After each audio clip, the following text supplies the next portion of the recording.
শুভ সন্ধ্যা। Share বাজারের মূল খবর ডেইলি মার্কেট আপডেটে আপনাদের স্বাগতম। সূচক আজ 8.60 পয়েন্ট বা 0.17% সামান্য হ্রাস পেয়ে 5,134 পয়েন্ট হয় এবং বাজার ফ্ল্যাট নোটে শেষ হয়।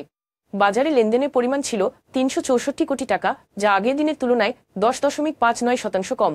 বিমা খাত থেকে ক্রিস্টাল ইন্স্যুরেন্স, কর্ণফুলী ইন্স্যুরেন্স এবং ট্রাস্ট ইসলামী লাইফ ইন্স্যুরেন্স, টেলিযোগাযোগ খাত থেকে গ্রামীণফোন এবং বাংলাদেশ সাবমেরিন কেবলস, এনবিএফআই খাত থেকে ইনভেস্টমেন্ট কর্পোরেশন অফ বাংলাদেশ আজ সূচকের বৃদ্ধিতে মূল ভূমিকা রাখে। অন্যদিকে খাদ্য ও আনুষঙ্গিক খাত থেকে fine foods, British American tobacco এবং অলিম্পিক ইন্ডাস্ট্রিজ, ব্যাংকিং খাত থেকে ব্র্যাক ব্যাংক, মিডল্যান্ড ব্যাংক এবং এনআরবি ব্যাংক, ওষুধ ও রসায়ন খাত থেকে বিকন ফার্মাসিউটিক্যালস, রেনাটা পিএলসি এবং বেক্সিমকো ফার্মাসিউটিক্যালস আজ সূচকের হ্রাসে মূল ভূমিকা রাখে এবং বাজার ফ্ল্যাট নোটে শেষ হয়। খাতভিত্তিক লাভ লোকসানের হিসেব অনুযায়ী বিমা খাতে আজ সর্বোচ্চ 1.19% এবং বিমা খাত থেকে দ্বিতীয় সর্বোচ্চ 1.05% মূল্য বৃদ্ধি পায়। অন্যদিকে সিমেন্ট খাতে আজ সর্বোচ্চ 0.64% মূল্য হ্রাস পায়। মূল্য হ্রাস পাওয়া শীর্ষ 20-এ আজ টেক্সটাইল খাতে 4টি কোম্পানি রয়েছে। নিউ লাইন ক্লোথিংস, ট্রাস্ট ইসলামী লাইফ ইন্স্যুরেন্স এবং রহিমা ফুড কর্পোরেশন আজ সর্বোচ্চ লাভ করেছে। অন্যদিকে Midland bank, Khulna printing and packaging এবং ওয়েস্টার্ন মেরিন শিপইয়ার্ড আজ সর্বোচ্চ মূল্য হারায়। তবে উল্লেখিত শেয়ারগুলোর কোনো মূল্য সংবেদনশীল তথ্য জানা যায়নি।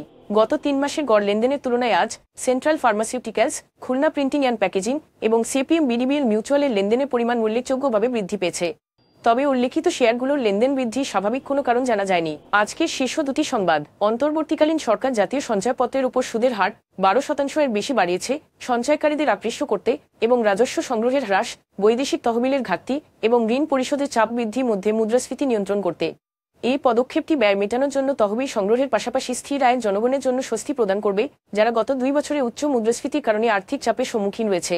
বাংলাদেশ জুয়েলার্স অ্যাসোসিয়েশন স্বর্ণের মূল্য প্রতি ভরি 1,155 টাকা বাড়িয়েছে, যার ফলে 22 ক্যারেট স্বর্ণের মূল্য 1,39,443 টাকা হয়েছে।